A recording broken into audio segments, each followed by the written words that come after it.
সরকার এই দেশে শান্তি শৃঙ্খলা প্রতিষ্ঠা করতে ব্যর্থ হয়েছে। আমাদের দুঃখ এই দালাল সরকারকে নিয়ে। হাদির খুনি কোথায়? হাদির খুনিকে কে আশ্রয় দিয়েছে? জনগণের জান মালের নিরাপত্তার চেয়ে তাদের কাছে বড় হলো তথাকথিত মার্কিন প্রেসক্রিপশনে জুলাই সনদ তৈরি করা। লেডি ফেরাউনের কুসন্তান সজীব ওয়াজেদ জয়ের একটি পোস্ট আপনারা দেখেছেন। আগামী দিনের বাংলাদেশে নতুন যাদেরকে কিলিং মিশনে হত্যা করা হবে, সে তার হত্যার মিশনে আমাদের অনেকের নাম সে যুক্ত করেছে। আমি আজকে এই সমাবেশ থেকে কয়েকটি কথা বলতে এসেছি। প্রথম কথা হলো, আমাদের দুঃখ আমাদের বিরোধী কুচক্রী মহলের ব্যাপারে নয়, আমাদের দুঃখ এই দালাল সরকারকে নিয়ে।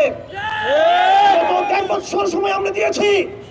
এই সরকার এই দেশে শান্তি শৃঙ্খলা প্রতিষ্ঠা করতে ব্যর্থ হয়েছে।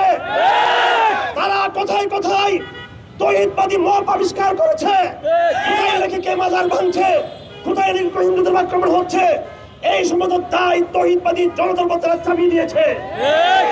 অথচ তারা সাধারণ মানুষ, রাজনীতিবৃন্দ, ধর্মীয় নেতাদের তারা জান মালের নিরাপত্তা তারা নিশ্চিত করতে পারেনি।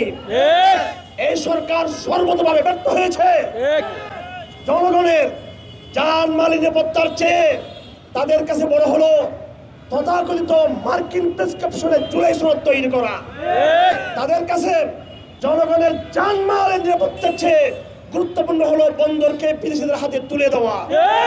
তাদের কাছে জনগণের জান মালের নিরাপত্তার চেয়ে গুরুত্বপূর্ণ হলো জাতিসংঘের শান্তি মিশনকে বাংলাদেশে এনে, কিংবা ট্রান্সজেন্ডার মিশন মতো কুখ্যাত মিশনকে বাংলাদেশে এস্টাবলিশ করে তাদের মিশন। এটা আমাদের শত্রুদেরকে আমরা চিনি। আমি এ সম্পর্কে আমাদের অবস্থান জানাবো একটু পরে। এর আগে এই সরকারকে আমরা সাবধান করছি, আপনারা ব্যর্থ হয়েছেন, হয়তো পদত্যাগ করুন, আর না হয় অল্প দিনের মধ্যে যে কয়েকদিন আছে সকল দোষীদেরকে অপরাধীদেরকে আইনের আওতায় নিয়ে আসুন। আমরা জানি এই অপরাধীরা কাপড়ি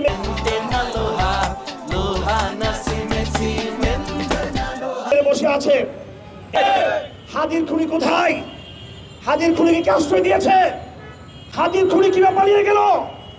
এটা আমাদের দেশের, আমাদের ভিতরে কাপটি মারা কুচক্রি ছাড়া সেটা কোনোদিন সম্ভব নয়। আমার ভাইয়েরা, একটা কথা বলা হয়ে থাকে, শরিয়া প্রতিষ্ঠা করলে মানবাধিকার লঙ্ঘন হবে। 5ই আগস্ট বিপ্লব হওয়ার পর, 36শে জুলাই বিপ্লবের পর বাংলাদেশ ব্যাপী শরিয়া জুজুর ভয় তৈরি করা হয়েছে। বিগত 1.5 বছর এই সরকারের ব্যর্থতার প্রধান কারণ হলো এই সরকার শরিয়া আইন প্রতিষ্ঠার ব্যাপারে, ইসলামী আইন কায়েমের ব্যাপারে তাদের মনে যে একটা ভয়ভীতি কাজ করেছে, ফোবিয়া কাজ করেছে, ইসলাম ফোবিয়া, আজ প্রমাণ হয়েছে। তাদের ব্যর্থতার ভিতর দিয়ে প্রমাণ হয়েছে, আধিপত্যবাদী শক্তিদের নতুন চক্রান্তের মাধ্যমে প্রমাণ হয়েছে বাংলাদেশের আবমার জনগণের মুক্তির পথ সরিয়ে ছাড়ার কিছুই নয়। তবে আমরা এই মুহূর্তে বলছি না শরিয়া আইন এই মুহূর্তে বাংলাদেশ কার্যকর করতে হবে। তবে অবশ্যই এই দেশকে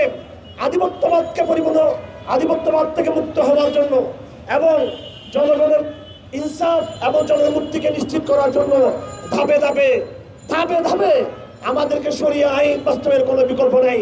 আমাদের সাথে যে আচরণ করা হবে সে আচরণ তোমাদের সাথেও করা হবে ইনশাআল্লাহ। তোমরা মনে করবে না আমাদের হত্যা করে তোমরা বেঁচে যাবা। আমাদেরকে কেউ যদি আবার বুকে গুলি চালায়, আমি আজকে আপনাদের ওসিয়ত করে যাচ্ছি, যদি হারমেজারের মাথায় যদি গুলিবিদ্ধ হয়, আমাকে যদি হত্যা করা হয়, তাহলে দেশি বিদেশি কুচক্রী যারা যেখানে আছে সেখানে একই সিস্টেমে তাদেরকে প্রতিহত করার চেষ্টা করবে। তোমরা মনে করিও না আমরা নিরীহভাবে অকাতরে জান দিয়ে দিব। আমরা আমাদের শত্রুদের স্পষ্ট বার্তা দিতে চাই, আমাদেরকে হত্যা করে, খুন করে, আমাদেরকে ধ্বংস করে তোমরা পার পেয়ে যাবা। দেশি ও বিদেশি কোনো কুচক্রীকে পার দেওয়ার সুযোগ নাই।